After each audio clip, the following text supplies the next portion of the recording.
let's do a question here from Bobby. This was the era before monitors were used at the broadcast position. How was the transition between watching the ring versus calling what you see on the monitors I always watch the monitor. from day one? Always. From day one. Yeah. Okay. When we did the TBS studio shows that we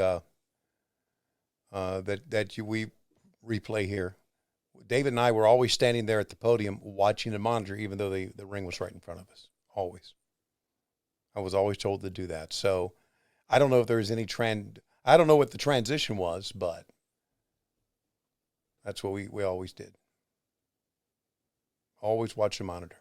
And I get, sometimes even today, I will see out of the corner of my eye a guy go down the ramp to the ring, and I want to say, here he comes, but I kind of got to wait until you see him.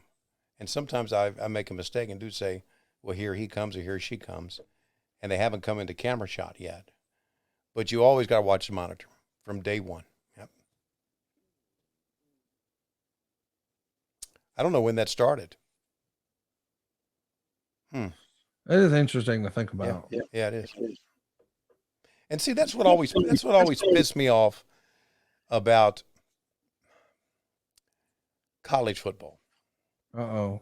Okay, we'll get on my high horse about that. Uh-oh. College football. Anyway, let me rip on college football here a minute. Oh, yeah. Please do. Please shit Okay. all over. So colleges these days in the SEC for sure, and the worst is Auburn.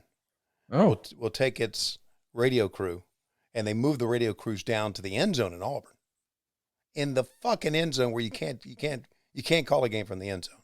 Okay. Why not? Oh, you got to be able to see the play develop. Yeah, you can't see it from the end zone. So anyway, then they take the TV stations, or like ESPN or the networks, and they put them, take the radio calls in. and they put them right at the 50-yard line. Oh, okay. Okay. They don't need to be at the 50 fucking yard line. And the reason they don't is they're watching the monitors anyway. They're not watching the game. They're watching on TV. But of course, people that run college football don't know that because most of them are ignorant.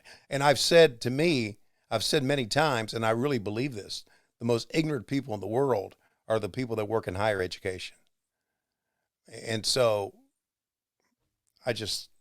well, you got some strong opinions. Yeah, when it comes to the way radio stations and radio networks are treated in college football, big time.